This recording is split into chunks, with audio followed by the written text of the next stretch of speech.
Get it, dude.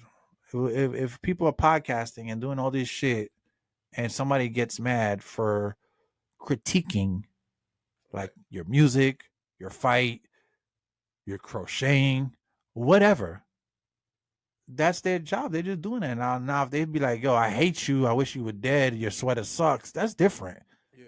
But they just saying what everybody else is saying, bro. If you're gonna tell everybody to shut the fuck, if you're gonna tell one person, you gotta tell everybody. That's how I feel. If not, just let that shit roll off your chest and show them on the next one. Yeah, but that's that street culture, man. Is too it's too much. The street culture is Mm, too much. yeah. And Listen, street culture and your job, you can't. Business and street culture doesn't mix. We learned that 100 times over with the mhm, Biggie and Pac shit. Of Eminem, like Benzino, like none of that shit ever works out for the good. So yeah. you're gonna be a gangster, then guess what? Unplug yourself from your business and go be a gangster. If not, shut your fucking mouth and go fight and get that shit Well, and show them in a different way. uh, okay. Back in the day, you had rules. Like the streets had rules, and Mm, so the gangsters did have respect, right? right. So no women, no children. They didn't get involved. They didn't get involved. Yeah. And if somebody messed up, you held that person accountable. So gangsters could like the streets or the gangsters, like they could do business. They were businessmen. Problem Right. is nowadays there's no rules to nothing, bro. There isn't. Anything goes. It's the jungle, bro. Yeah. And Anything it's goes. Nobody's being held accountable. You can say nope. what you want, do what you want, no accountability, and it's that street culture is starting to spill over into black business. It Mm. ain't with I don't see any other race of people doing it. Yeah, no, And, and that's the sad part that it's always the black business that hurts from this bullshit because nobody and nobody else wins, but everybody else wins in the background after you beef and die and you know what I'm saying like so and how lawyers, you how know. can you how can like as a sponsor, I hear you say those things. How can I be comfortable giving you my money? Because when a brand sponsors a celebrity or athlete or whatever Yeah, that celebrity and athlete does is directly tied to that brand because yeah.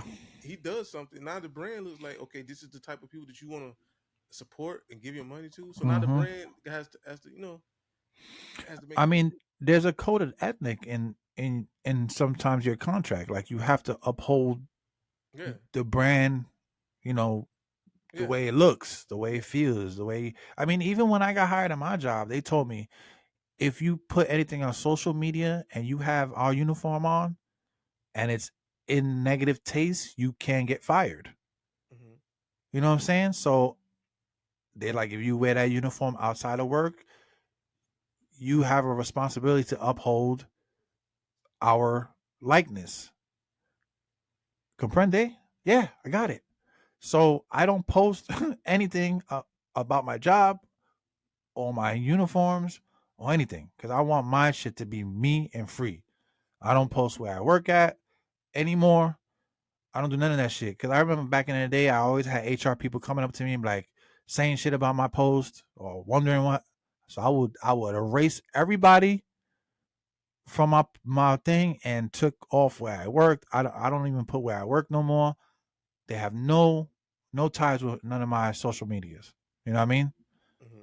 But yeah, like if you have an endorsement, you have a brand to protect, and that's what I'm saying. Like Jay Prince, with him being as old as he is, he should know about this. He should be like, "Yo, little homie, this is what we're gonna do. You're not gonna say this. You're gonna retract that statement. You're gonna apologize to these guys, and then we're gonna go back and we're gonna do better, and we're gonna get these sponsors and we're gonna get this money." Just the fact that he didn't even check the little homie shows you the state of mind. Jay Prince still thinks he's a street nigga.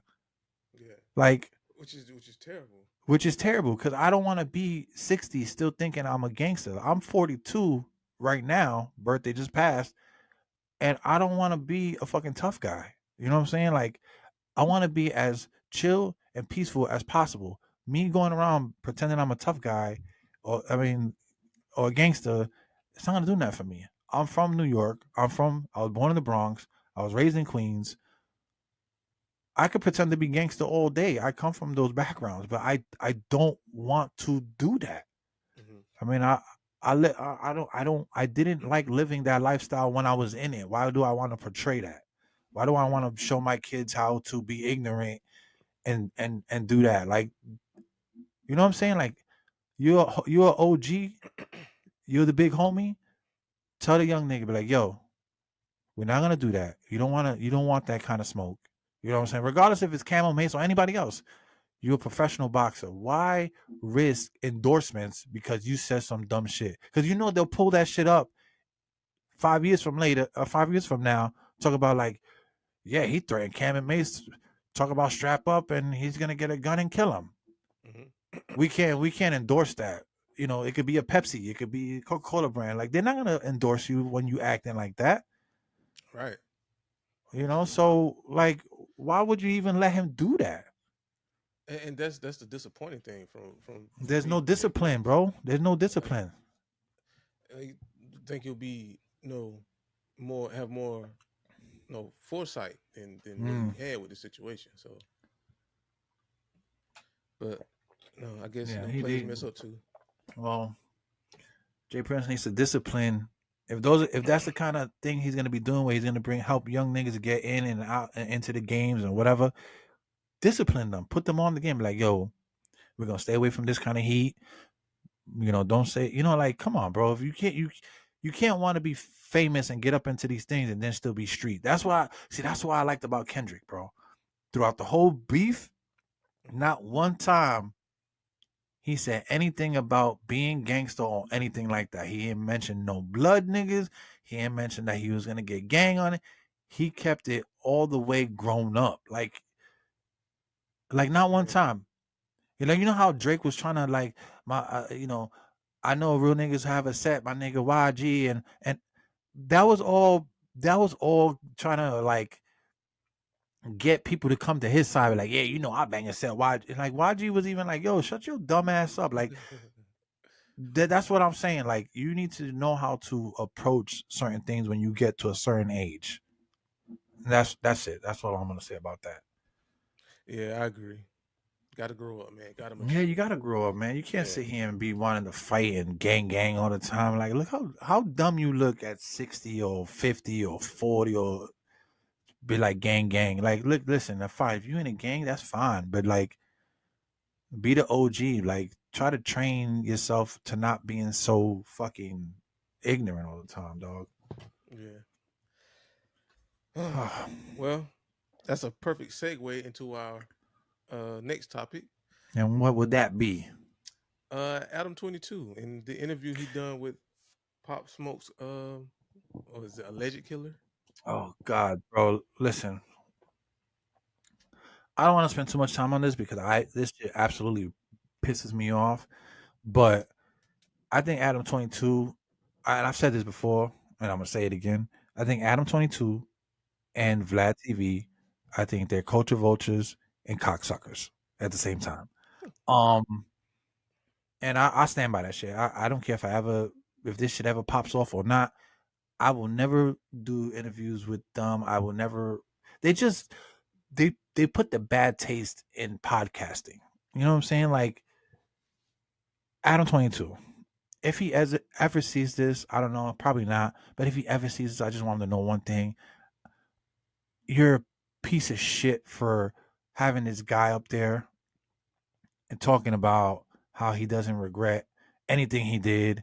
Like, you gotta understand, like, regardless, and this goes back to what we said. This is street shit.